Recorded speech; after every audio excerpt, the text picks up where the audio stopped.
शिवाय। ओम नमः शिवाय।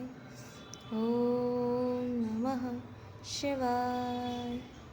शिव महापुराण पंचम उमा संहिता 37वां अध्याय मनु की वंशावली में शिवाकु आदि का वर्णन।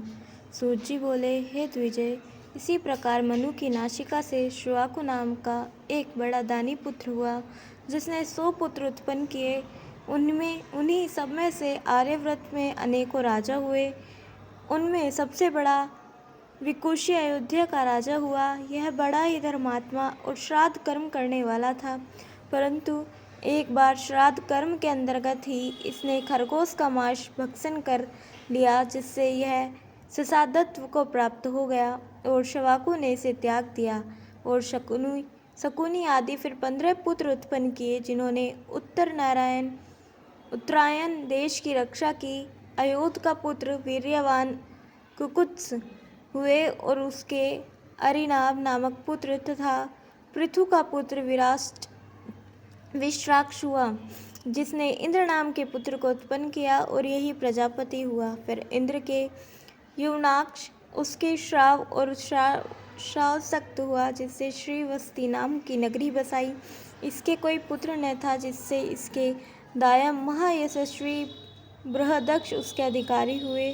फिर बृहदक्ष के पुत्र युवनाक्ष तथा उसके पुत्र कुवलाक्ष हुए, जिन्होंने दुंदुदी को मारा, जिससे उसका दूसरा नाम दुंदुमार हुआ। फिर कुवलाक्ष राजा हुआ और युवनाक्ष वन में तप करने को चला, परंतु जो वह वन में गया कि त्यों मार्ग में उसको उन्तक नामक ऋषि मिले, जिन्होंने उसे तप से निषेध कर फिर धर्मपूर्वक प्रजा पालन के लिए बाध्य किया तथा अपने पुत्र को साथ लेकर उन्हें वहां अपनी कुटी के निकट ही दुंदु नामक महादुर्दांत राक्षस को वध करने की आज्ञा दी।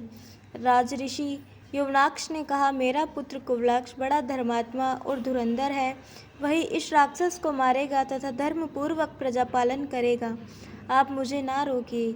उन्तक मुनि मौन हो गए। उन्होंने पूर्व विधान के अनुसार अपने योग तत्व के से कुवलाक्ष में ही विष्णु अंश का प्रवेश करा दिया और तक्षक यह आकाशवाणी हुई कि निश्चय ही यह श्रीमान नृपसुत दुंदु को मारने वाला होगा। फिर तो श्रेष्ठ विजेता कुवलाक्ष ने अपने पुत्रों को साथ ले बालुका के माध्यम में समुद्र को खोद उसके बीच में छिपे रहने वाले दुंदु नामक राक्षस को प्रकट कर उससे बड़ा युद्ध किया, जिसने राजा के 100 पुत्रों को मार दिया। केवल 3 पुत्र ही शेष बचे, परंतु विष्णु अंशी उन राजा कुवलाक्ष ने उस दुर्दांत राक्षस का वध किया और ऋषि मुनि सुखी हुए। उन्तक मुनि ने राजा को अक्षय धन होने तथा शत्रु रहित होने, सर्व विजयी होने का और स्वर्ग में अक्षयवास का वर दिया। उसके 3 पुत्र शेष रह गए थे, उसमें सबसे बड़ा त्रिडाक्ष और 2 छोटे हंसाक्ष और कपिलाक्ष कुमार रहे। फिर त्रिदाक्ष के पुत्र हर्यश के परम धार्मिक निकुंभ और महाताश उसके अक्षास तथा कृताक्ष पुत्र हुए, जिसके हेमवती नामक कन्या हुई और जिससे प्रसेनजित नामक पुत्र हुआ। फिर प्रसेनजित की पतिव्रता गौरी नामक स्त्री हुई और जो अपने पति से शापित हो बाहुदा नामक नदी हो गई। उसका एक प्रतापी पुत्र युवनाक्ष हो गया, जिसका पुत्र मानधाता बड़ा ही विख्यात हुआ, जिसकी स्त्री से मानधाता ने पुरुकुश को मुचकुंद नामक वाले 2 बड़े ही धार्मिक पुत्रों को उत्पन्न किया। उसी मुचकुंद का पुत्र कविक्षर बड़ा विद्वान हुआ, जिसके सत्यव्रत नाम का एक बड़ा ही अधार्मिक पुत्र हुआ, जिससे राजा ने उसे त्याग दिया और स्वयं शंकर जी का तप करने चला गया। उसके चले जाने पर अधार्मिक सत्यव्रत राजा हुआ, जिससे अप्रसन्न हो इंद्र ने 12 वर्ष तक उसके राज्य में वर्षा नहीं की। उन्हीं दिनों महातपस्वी विश्वामित्र अपनी स्त्री को त्याग कर समुद्र के किनारे कठिन तपस्या कर रहे थे। इधर उनकी स्त्री अपने 100 पुत्रों की रक्षा के लिए एक औरस पुत्र को अपने गले बांधकर 100 गौवां बदले में बेचने लगी। यह सुन धर्मात्मा सत्यव्रत ने उसे खरीद लिया और महर्षि विश्वामित्र की प्रसन्नता के लिए बड़े प्रेम से उसको पालन करने लगा। तब गले में बंधे रहने के कारण यही आगे चलकर गालव नाम से विख्यात हुआ और यह भी बड़ा तपस्वी हुआ। इस प्रकार श्री शिव महापुराण 5वीं उमा संहिता का 37वां अध्याय समाप्त। बोलिए उमापति महादेव की जय। 48वां अध्याय राजा सत्यव्रत से लेकर राजा सगर तक की वंशावली।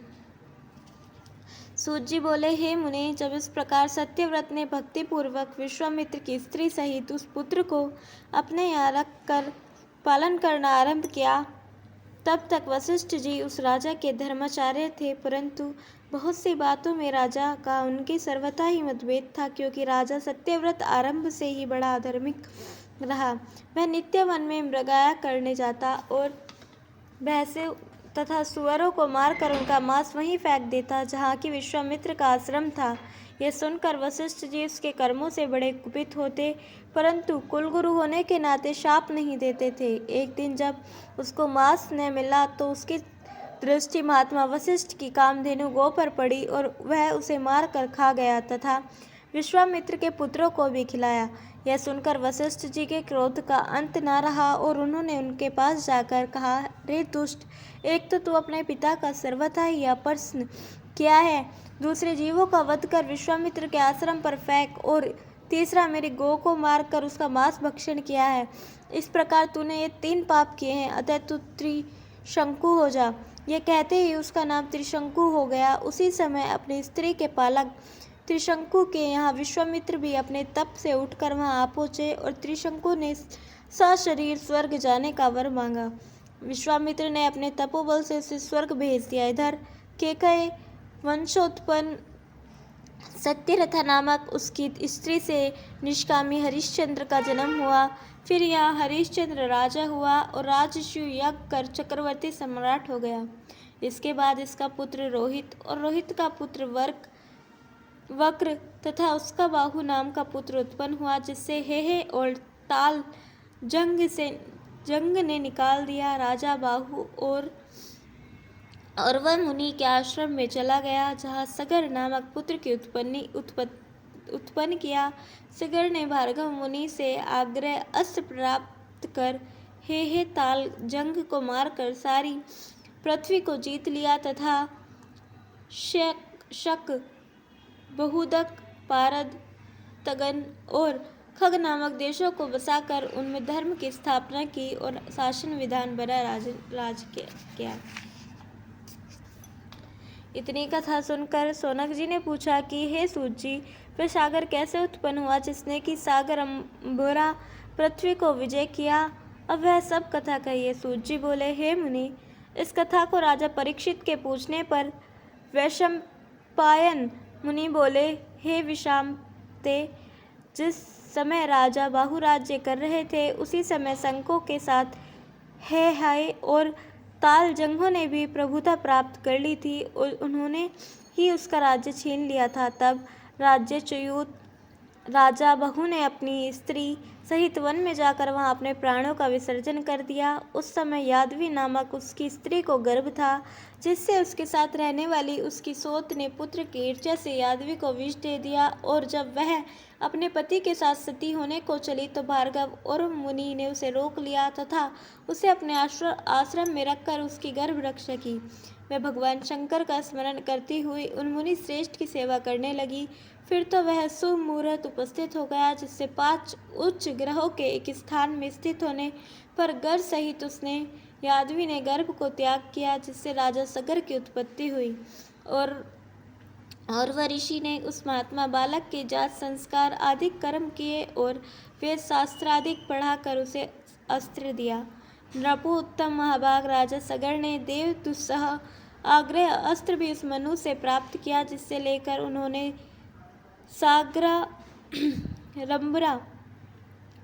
सागरंबरा पृथ्वी पर विजय किया। उनसे ताड़ित, शक, यवन, कंबोज और हहल्व वशिष्ठ की शरण में गए। वशिष्ठ जी ने सागर से कहकर उसकी जान बचाई। सगर ने उसकी दाढ़ी और सिर मुंडाकर उनका कर्म परिवर्तन करा, अक्षत्रिय बनाया। इसी प्रकार कर्म विजयी राजा ने इस पृथ्वी को जीतकर अश्वमेध यज्ञ का अश्व छोड़ा। सगर के 60,000 पुत्र घोड़े सहित दक्षिण समुद्र की ओर गए। स्वार्थ साधक इंद्र ने उनका घोड़ा चुरा लिया।